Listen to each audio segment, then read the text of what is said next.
చంద్రుడు ఎవరు పెద్దరావు చెప్పినట్టు ఇవాళ ఏవని ఏతో వాళ్ళు ఇద్దరు కూడా నిజంగా మనందరం మాట్లాడుకునే దానికన్నా జగన్మోహన్ రెడ్డి నోరు ఇవ్వాలి, కానీ ఇప్పటికే నోరు ఇప్పిన విజయసాయి రెడ్డి గారు వ్యవసాయం చేసుకుంటాను. ఇంకా నేను చెప్తాను కదా, రాజకీయాల్లో ఆత్మహత్యలే ఉంటాయి. ఆయన గుర్రం పులి మీద దిగి మాట్లాడుతున్నాను.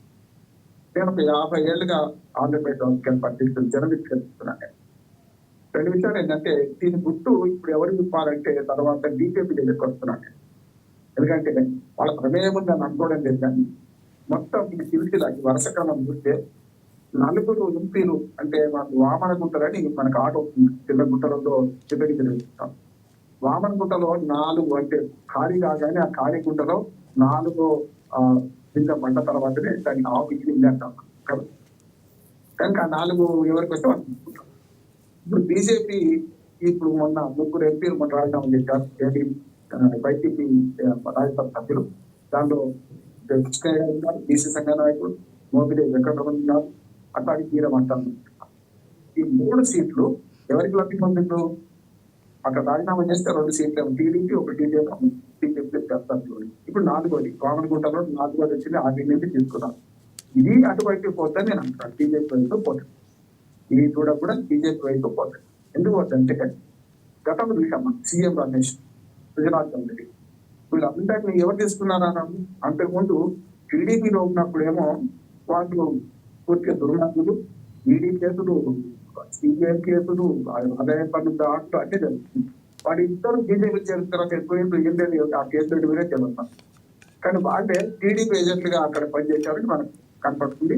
మొన్నటి దాకా పవన్ కళ్యాణ్ గారు ఇంత పెద్దకాలంగా అప్పుకపోయి ఈ 2 పార్టీలను టీడీపీని కూర్చడానికి ప్రయత్నం చేసిందో గేమ్ చేంజర్ అయిందో, ఇప్పుడు ఆయన కంటే బాగా పనిచేసిన వాళ్ళు లోపాయకారిగా బీజేపీలో ఉండుకుంటూ గుజరాత్ ఎవరని అట్లాగే మనకు సీఎం రమేష్ పనిచేసినట్టు మనకు అర్థమవుతుంది. కానీ ఇప్పుడు రాజశేఖర్ ఎవరైతే మన విజయసాయిగా ఉన్నారో వారికి కేంద్రంలో సత్సంబంధాలు ఉన్నాయి. స్పష్టంగా చెప్పాలంటే ఆయన మంత్రులు అయిందంటే డైరెక్ట్ గా పోయేవాడు. అమెరికాతో కానీ మోడీ అక్కడ నెంబర్ 1, 2లో ఉన్న వాళ్ళ దగ్గరికి సరాసరి పోయే చొరవ ఉన్నవాడు.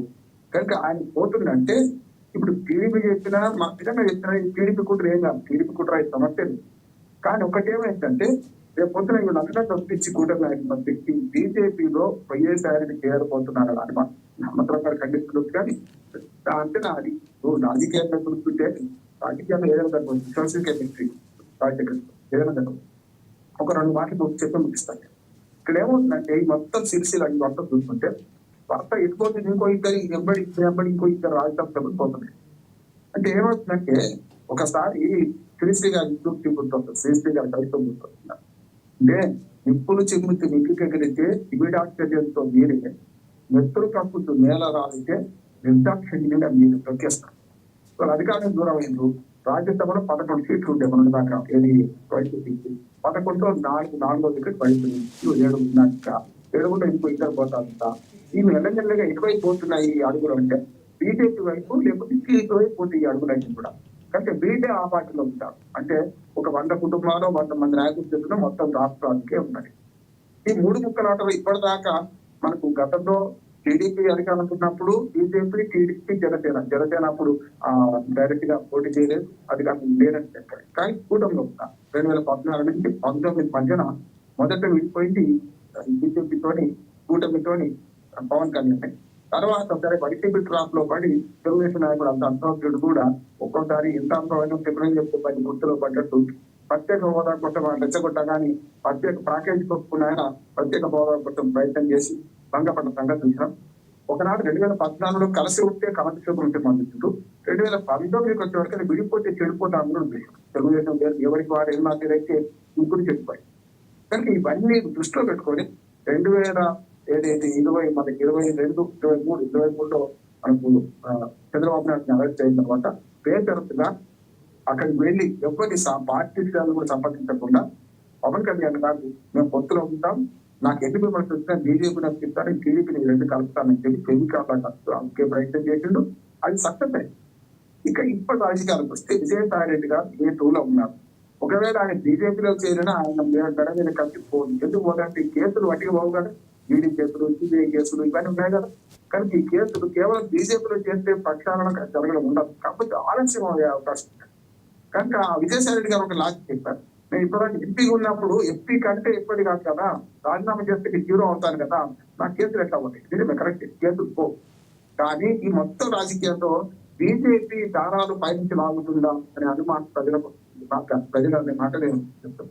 ఎందుకు దారాలు లాగుతుందంటే గతంలో కూడా రహస్య స్నేహితుడిగా బీజేపీకి జగన్మోహన్ రెడ్డి వ్యవహరించాడు కదా. ఇప్పుడు టీడీపీ వాళ్ళ మిత్రపక్షాలు కనుక ఒప్పుకోడు, ఒకవేళ వాళ్ళ మీద భేదం ఉంటే డాక్టర్ వరలక్ష్మి గారు నా వైపు వచ్చాయి. నేనేమంటున్నా, ఆనాడు ఏదైతే 5 ఏళ్లుగా రాష్ట్ర రాజధాని సమస్య వచ్చినప్పుడు బీజేపీ బిల్లు ఒకటి వేసింది కదా హైకోర్టులో, రాష్ట్రాలు ఇష్టం మాకు సంబంధం లేదండి, 3 రాజధానులు కరెక్ట్ కాదు, ఆనాడు 3 రాజధానులు వద్దు, మేము శంకుస్థాపన చేసినా అని మోడీ గట్టిగా నిలబడితే అక్కడ ఈ విధ్వంసం జరగకపోయింది కదా. ఇప్పటిదాకా జరిగిన విధ్వంసం 5 ఏళ్ళు వెనక్కి పోయేవారు కాదు కదా.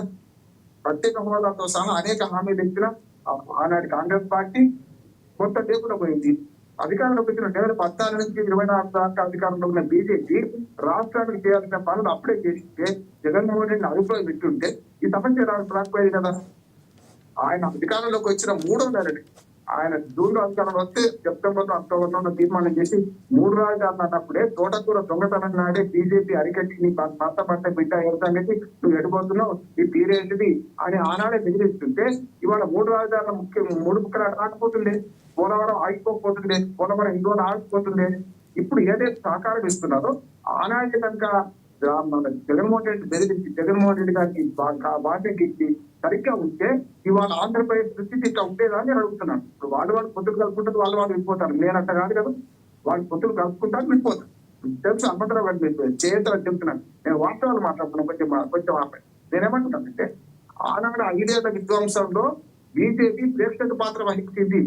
ఇవాళ మళ్ళీ కూటమి రాగానే ఈ ముగ్గురు ఒకటే అనుకున్నప్పుడు, రాజశేఖర్ గారు ఒక్క మాట, ముగ్గురు ఒకటే అనుకున్నప్పుడు ఇప్పుడు నేనేమంటున్నానంటే ఇప్పుడు విజయసాయి రెడ్డి పోయి అమాంతంగా బీజేపీలో చేస్తారని అంటలేదు, కానీ ఈ కుట్రలు ఇంకొకరు భాగస్వామ్యం అయ్యే అవకాశం ఉంది. తెలియజేసి అంటున్నాను. ఒక మాట చెప్తున్నాను, నాకు రాజకీయ అనుభవం జగన్ అనుభవం. పవన్ కళ్యాణ్ గారి పాత్ర కూడా ఇప్పుడు బయటపడలే, కానీ పవన్ కళ్యాణ్ గారిని మెల్లమెల్లగా తీసుకొచ్చి తన సొంత చేసుకుని ప్రయత్నం చేస్తున్నది అనిపిస్తున్నాను. ఎందుకు అనిపిస్తుందంటే బీజేపీకి అవసరమైంది ఏంటంటే 2 ప్రాంతీయ పార్టీ బలంగా ఉన్న చోట బీజేపీకి రాజకీయ కేవలం మీకు ఆంధ్రప్రదేశ్ లో ఎన్ని రోజులున్నా 2014లో కూటమితో పొత్తు పెట్టుకుంటే 5 సీట్లు వచ్చినాయి, 5 అసెంబ్లీ సీట్లు, ఎంపీలతో రాలేము. అట్లాగే 2024లో కూడా బీజేపీ టీడీపీతో కలిసి పొత్తు పెట్టుకుంటే కూటమిలో చేరితే 8 సీట్లు వచ్చినాయి. 8 బీజేపీకి ఒక మంచి సంఖ్య అనుకుంటున్నాను. తెలంగాణలో 8 అసెంబ్లీ సీట్లు, ఆంధ్రప్రదేశ్ సీట్లు 8 వచ్చినాయి, ఆంధ్రప్రదేశ్ లో కూడా 8 సీట్లు అసెంబ్లీ. ఏమంటున్నానంటే పొత్తు పెట్టుకున్నప్పుడు మాత్రమే ఎదగలి. కానీ బీజేపీ రేపు ఖచ్చితంగా రాష్ట్రంలో ఎదగాలని కోరుకుంటే తప్పు కాదంటున్నాను. నేను సహజం అంటున్నాను. బీజేపీ రాష్ట్రంలో ఎదగాలని కోరుకోవడం తప్పు కాదు, సన్యాసమాట కాదు కదా. కనుక ఒక మాట నేనేమంటున్నానంటే రేపు పొద్దున ఏదైతే సనాతన ధర్మం అనిపోతున్నాడో రేపు పవన్ కళ్యాణ్ కూడా తనదైన రీతిలో అక్కడ చేసుకునే పద్ధతి చేస్తుందని నేను అనుకుంటున్నాను. దాని ద్వారా ఏంటంటే ఈ 2 పార్టీలో ఒక పార్టీ వీక్